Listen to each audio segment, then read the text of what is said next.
la victoire de son adversaire. Simplement, elle lui tendit la main. Ce geste est celui de Wade, qui le reçut sans esprit de revanche, épargnant au pays les convulsions que tant d'autres ont connues à pareille heure.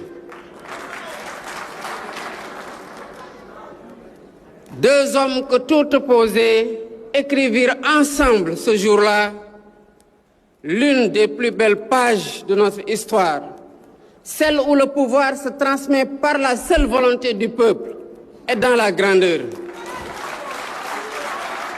Jamais par la rue ni par la force.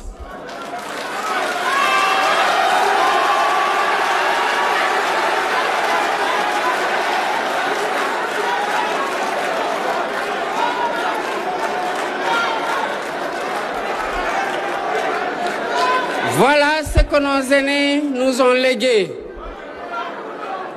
et ce que nous avons le devoir sacré de garder, puis de transmettre intact.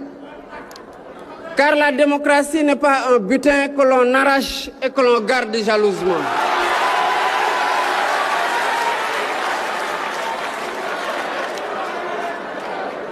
La démocratie, c'est une flamme que l'on se passe de main en main et qu'il ne faut jamais laisser s'éteindre.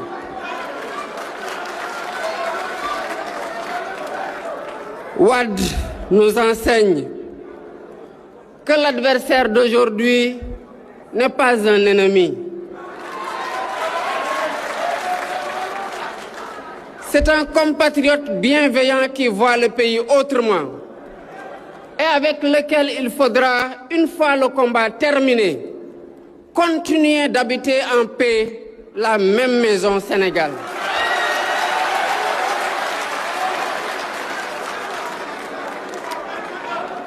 Nos désaccords, si profonds soient-ils, demeurent des désaccords entre frères et sœurs. On peut s'opposer sans se déchirer et se succéder sans se détruire.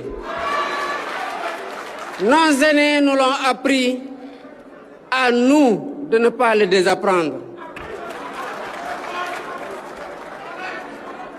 La troisième vertu de Wade est la primauté de la nation et du continent.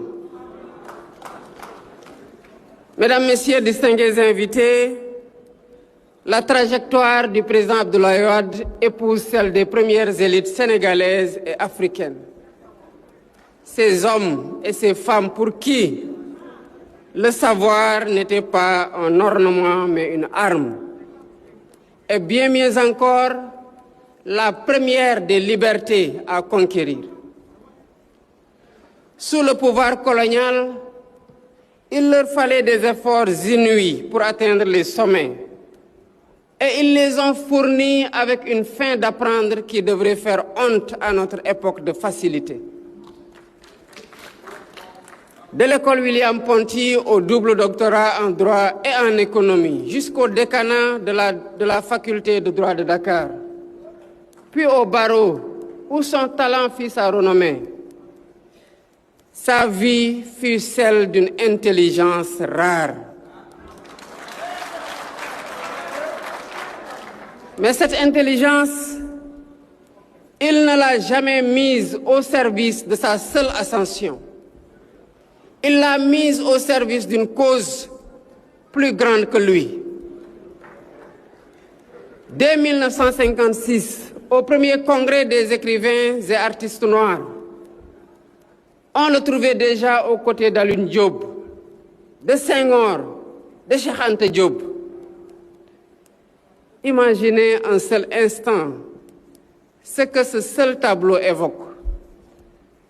Tant de génies réunis sous un même toit, à la même heure, portés par une même certitude, que l'homme noir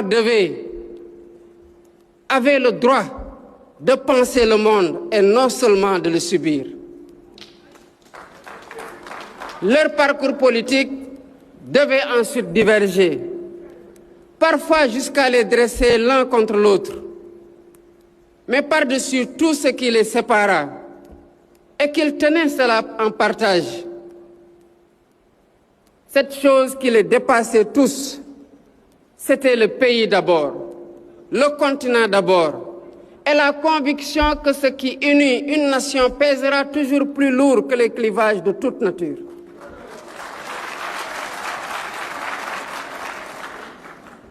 Mesdames, Messieurs, distingués invités, s'il fallait nommer le fil qui traverse toute cette vie, je dirais qu'il s'agit du refus du misérabilisme. Jamais le président Wade n'a admis qu'un peuple pauvre fût condamné à penser étroitement.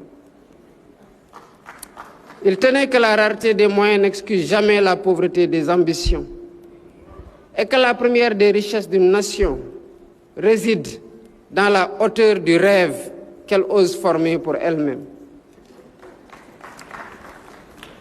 Là où d'autres voyaient des dépenses, il voyait des semailles.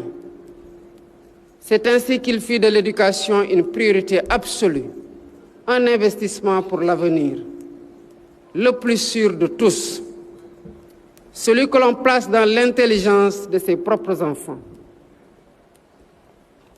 Des cases des tout-petits, salués bien au-delà de nos frontières, aux universités essaimées à travers le territoire, il a parié sans relâche sur le génie africain.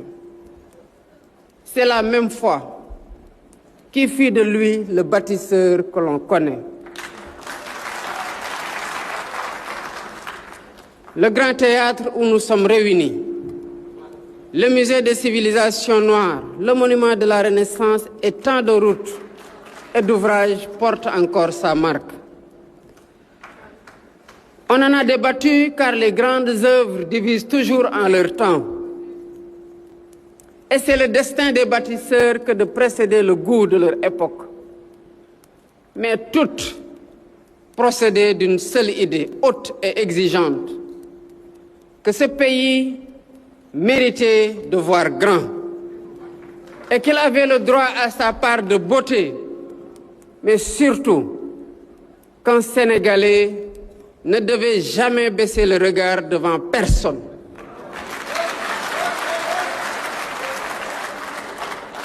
C'est encore elle qui le porta par le NEPAD à penser l'Afrique non comme une marge du monde tendant la main, mais comme l'actrice debout de son propre destin.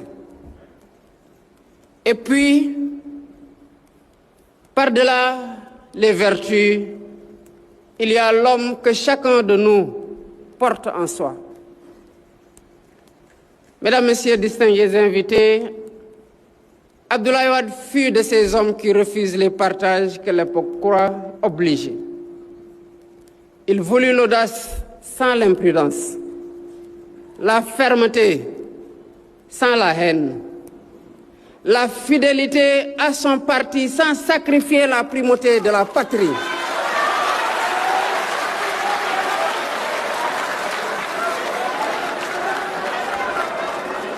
L'amour de l'Afrique sans le renoncement